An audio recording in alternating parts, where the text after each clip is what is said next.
The lawyer for a Canadian potato farmer in a Beirut jail says there is still no word on his release. Hank Tepper was arrested as he entered Lebanon on a business trip in March.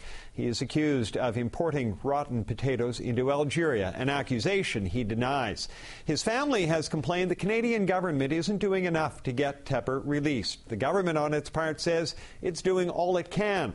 Gar Pardy is a former Canadian ambassador. He was Director General of Canada's Consular Affairs Bureau. He joins me from Ottawa. Mr. Pardy, good to see you. How much can the Canadian government do in cases like these to intercede on behalf of Canadians in foreign jails?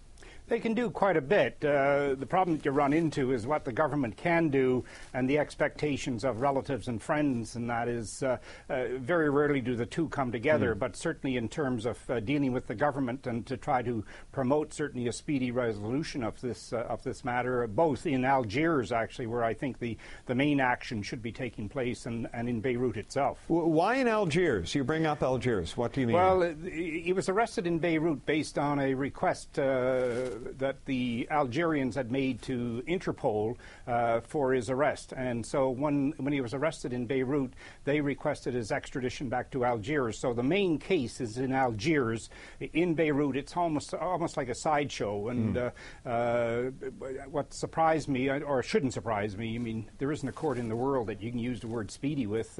And Beirut is no different than that. It's taken, over 3 months now, I think, or almost 3 months. And it'll probably take a while longer, but in the meantime, though, the government, I think, both on the humanitarian side of dealing with Mr. Tepper and making sure that all of his needs are met in the Beirut jail, but in the meantime, dealing with the governments, because that's where the action and that's where the decisions have to be made. I spoke with Mr. Tepper's Lebanese lawyer today and asked her what did she think the Canadian government should be doing. Her answer was they need to be in contact with the Algerian government.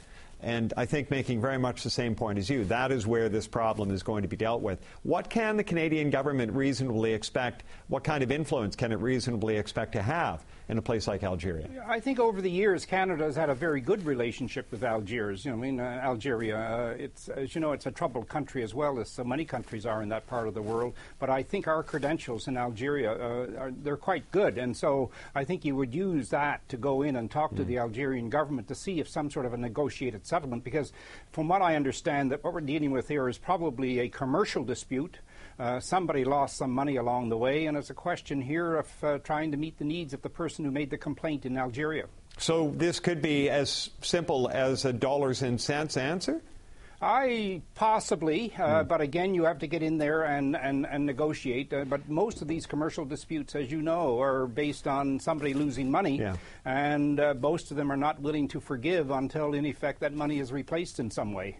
Opposition critics have said it's as simple as the Minister of Foreign Affairs picking up the phone and calling his counterpart in the other country. Is it really as simple as that? It is not as simple as that whatsoever. You mean the Algerian foreign minister is subject to pressures within his own country, and I've been involved in calls by Canadian foreign ministers of that type where we've been told to bugger off. Is there a danger in flexing too much diplomatic muscle in cases like this? Absolutely. You've got to be very careful. You've got to be considerate of what's going on in Algeria. You've got to be respectful of their system. But in the end, I think if you play that kind of a low-key role, I think this kind of a case should be resolved, I think, by the Canadian government working with the Algerian government. Does this sound like a simple trade dispute to you, or does it sound like a criminal dispute? No, it struck me as I've been following the case a little bit, but as I understood it, the potatoes were inspected by Canadians before they left the country, and between here and there seems to be some dispute about the quality of these potatoes, and you've got quite a number of countries involved. But again, that's all the more reason where the action that we're dealing with is a request for extradition by the Algerian government, and that's where the Canadian government should be working hard. Is the imminence of his extradition to Algeria something that should alarm the Canadian government? Yes, but I think you have less control over the extradition out of Lebanon back to Algeria than you might have about events in Algeria themselves. The Lebanese here are, if you want, bystanders to a certain extent. They have an extradition treaty, obviously, with Algeria, and Algeria has requested this man through Interpol. They've done all of the proper steps here. So I wouldn't be a bit surprised if one were to see extradition granted, but in the meantime, the Canadian government, I think, has to be working, and I suspect that they are working with the Algerian government to try to resolve this matter. Mr. Pardy, good speaking with you. Thank you for your insight today.